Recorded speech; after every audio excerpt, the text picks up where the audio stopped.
US నుంచి ఇండియాకు money transfer super easy. Remit to ఎనీతో best transfer rates, higher limits, fast and secure transfers, 24/7 customer support, instant transfer, zero tension. Download now remit to any.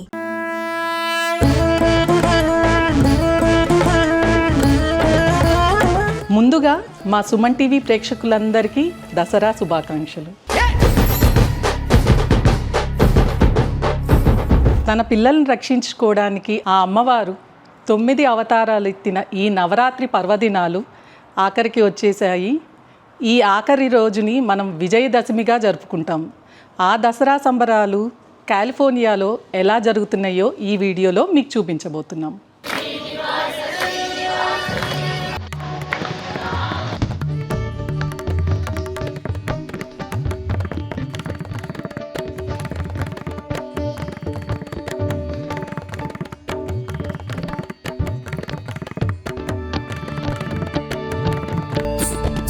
ఈ విశేషాలు చూడడానికి మనం ఇప్పుడున్నాం శివ విష్ణు దేవాలయం కాలిఫోర్నియాలో. ఈ దేవాలయంలో ఈ నవరాత్రులకి అమ్మవారిని ఈ 9 రోజులు ఆయా అలంకారాలలో అలంకరించి చక్కగా పూజలు చేశారు. మరి ఈ ఆఖరి రోజు దసరా పండుగ నాడు గరుడ సేవ ఇంకా ప్రత్యేక పూజలు ఉన్నాయి. అవేంటో వీక్షిద్దాం పదండి.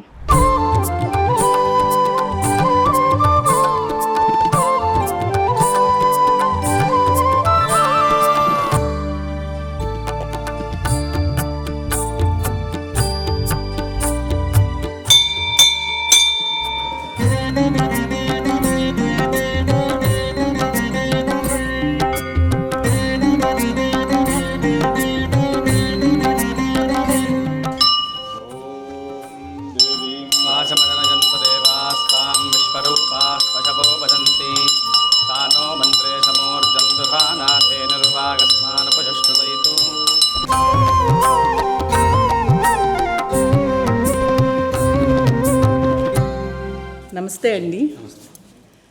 అమ్మవారికి ఉన్న శక్తికి ఒక్క బాణం అంటే ఒక్కసారి చూపిస్తేనే ఆ రాక్షసుని సంహరించగలదు. మరి అలాంటిది ఇలా 9 అవతారాలు ఎత్తి సంహరించవలసిన అవసరం ఏంటి, ఆ ప్రత్యేకత ఏంటో కొంచెం చెప్తారా?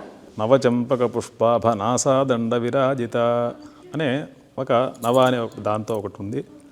నవనాడులు మన దగ్గర ఉంటాయి. నవనాడులు కుంగిపోవటం అని వింటూ ఉంటాం.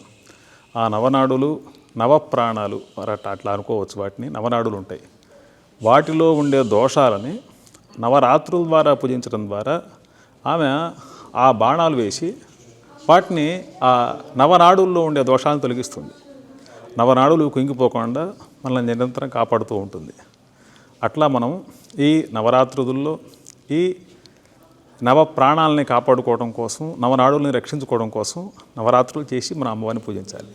మంత్రం చెప్పాం, దేవీం వాచమజనయంత అంటున్నప్పుడు వాక్కు రూపంలో ఎవరు ఏం మాట్లాడుతున్నా ఆమె శబ్దాత్మిక శబ్దంలో ఆమె ఉంటుంది. మనందరం మాట్లాడుతూ ఉంటాం.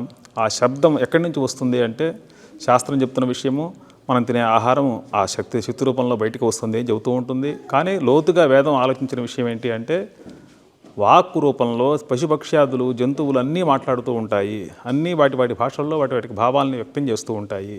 వాటన్నిటికీ తల్లి రూపంలో నుంచే ప్రాథమికమైన శిక్షణ ఆ రూపంలో, ఆ బీజంల రూపంలో నుంచే అందుతూ ఉంటుంది.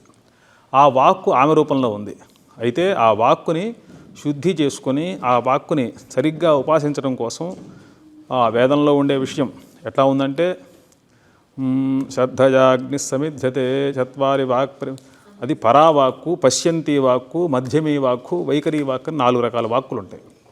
ఆ పరావాక్ అనేది ఈశ్వర ప్రేరితంతో, అమ్మవారి యొక్క ఆలోచనతో, ఆ అమ్మవారి యొక్క అనుగ్రహంతో వచ్చేది. అది అందరికీ ఉంటుంది. అయితే కాలక్రమంలో మనం ఆ వాక్కును మర్చిపోతాం. ఆ పరావాక్కును మర్చిపోయి పశ్యంతి వాక్ అనే కళల్లో మాట్లాడే మాటలు, పిల్లలు మాట్లాడే మాటలు, అటువంటి ఆ రకరకాల భాషల్లో శబ్దం అర్థమయ్యే అర్థం కాకుండా మాట్లాడుతూ ఉంటాం. అది పశ్యంతి వాక్ అంటారు. మాధ్యమీ వాక్ అని ఇంకోటి ఉంటుంది. వేరే భాషలో మాట్లాడుతూ ఉంటారు, కానీ వీళ్ళకి అర్థం కాదు. అది కూడా అర్థం కాదు. వైఖరి వాక్ అని మనం ఆఖరికి మనం మాట్లాడే సాధారణ భాష ఇప్పుడు మాట్లాడుతూ ఉన్నాం. ఇది వైఖరి వాక్ అంటారు. ఆ పరావాక్కులో ఈ నిజమైన శాస్త్రము, నిజమైన విజ్ఞానము, నిజమైన మనందరం ఒకట్లే అనే ఒక ఏకాత్మభావం ఆ పరావాక్కులో ఉంటుంది. ఆ వాక్కును మనం పొందాలి అంటే ఈ వైఖరి వాక్కులో మనం పడిపోయి ఈ లోకంలో నాకు అది కావాలి, నీకు ఇది కావాలి, వాడు మంచి వీడు చెడు అనే ఈ ధోరణితో ఉండే పోవాలంటే ఆ పరాదేవత మనకు కావాలి, ఆ పరాదేవత అనుగ్రహాన్ని మనం పొందితే ఆ పరావాక్కు మనకి స్ఫురిస్తుంది, మనందరం కూడా తరిస్తాం. జనరల్గా వెంకటేశ్వర స్వామికి కదా గరుడ వాహనం ఉండేది. అలాంటిది ఈ నవరాత్రుల్లో ఈ దసరా రోజు అమ్మవారికి గరుడ సేవ చేయడంలో అర్థం ఏంటి? అంటే అమ్మవారికి గరుడ వాహన కాదు, వారికే శ్రీవారికే జరుగుతుంది. వారికి అమ్మవారికి భేదం లేదు. అమ్మవారికి ఆమెకి ఆయనకి ఎంతో అభేదం ఉంది. ఎందుకంటే ఆమెకి ఆయనకి సోదరి సంబంధం ఉంది. పార్వతీదేవి ఆయనకి చెల్లెలుగా అక్కగా కొన్నిసార్లు చెప్పబడుతూ ఉంటుంది. తిరుమలలో ఉన్న విశేషం ఏంటంటే ఆయన బాలాస్వరూపంగా కూడా ఉన్నాడు, అందువల్లే బాలాజీ అంటారు ఆయన. అందువల్ల ఆయనకి ఈ శరత్కాలంలో ఈ శరన్నవరాత్రి మహోత్సవాలు అమ్మవారితో పక్కనే అమ్మవారు జరుగుతూ ఉంటుంది, కింద పద్మావతి అమ్మవారికి, ఆయనకి ఏం లోటు తరగదు. మనకి వాగర్ధావివ సంపృక్తు వాగర్ధ ప్రతిపత్తయే జగతః పితరు వందే పార్వతీ పరమేశ్వరు అని ఆ స్త్రీ పురుష వివక్షత లేదు. పరమేశ్వరుడు అమ్మవారితో కలిసే ఉంటాడు, పానిమట్టం అమ్మవారు ఈశ్వరుడు పైన ఉంటాడు. అట్లానే ఆయన కూడా మహావిష్ణువు కూడా హృదయంలో లక్ష్మిని పెట్టుకున్నాడు. లక్ష్మికి నవరాత్రాలు ఉంటాయి, ఆటోమేటిక్గా ఆయనకి ఉంటాయి. ఆ వెంకటేశ్వర స్వామికి హృదయంలో లక్ష్మి ఉంటుంది, ఆమెకు నవరాత్రాలు చేయాలి కదా, విడిగా చేయడానికి అవ్వదు, ఆయనకి చేస్తేనే ఆమెకు అందుతుంది. కాబట్టి ఆయనకి నవరాత్రులు జరుగుతాయి. గరుడ సేవ శ్రీవారికే జరుగుతుంది.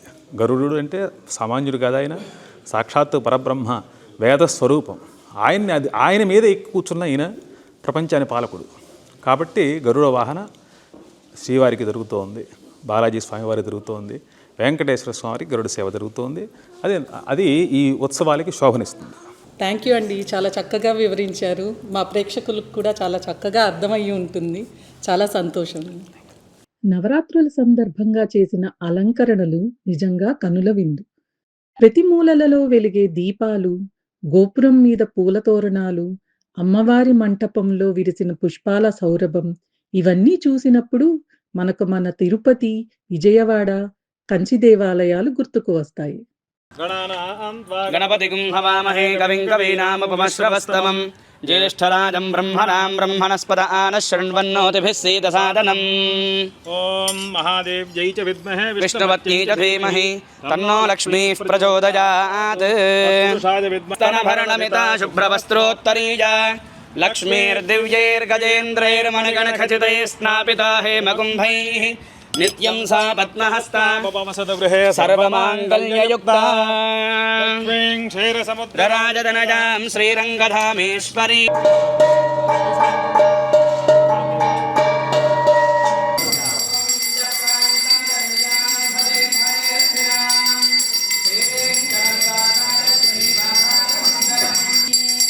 ఏడుకొండలవాడ వెంకటరమణ గోవింద, ఆపదముక్కులవాడ అనాథ రక్షక గోవింద.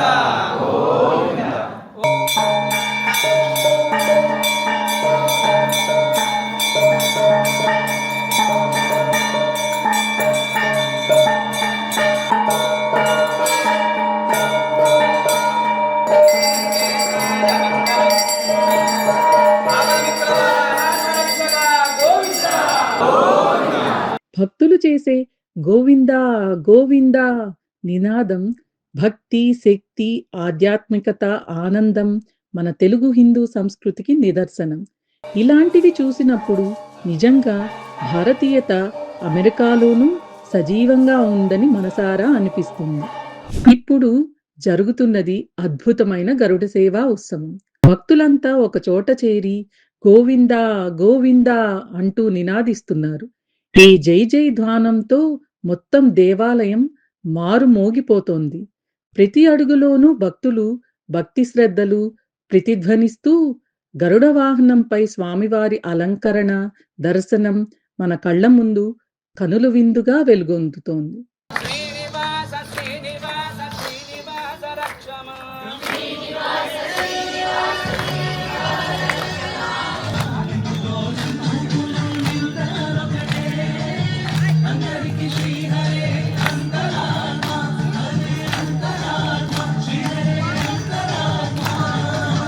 చూశారు కదా ఈ దసరా ఉత్సవాలు ఎంత చక్కగా జరిగాయో. ఆ అమ్మవారి ఆశీస్సులు మీ అందరికి కూడా ఉండాలని కోరుకుంటూ ఇలాంటి మరిన్ని ఇంట్రెస్టింగ్ వీడియోస్ కోసం like, share, subscribe Suman TV USA. Thanks for watching.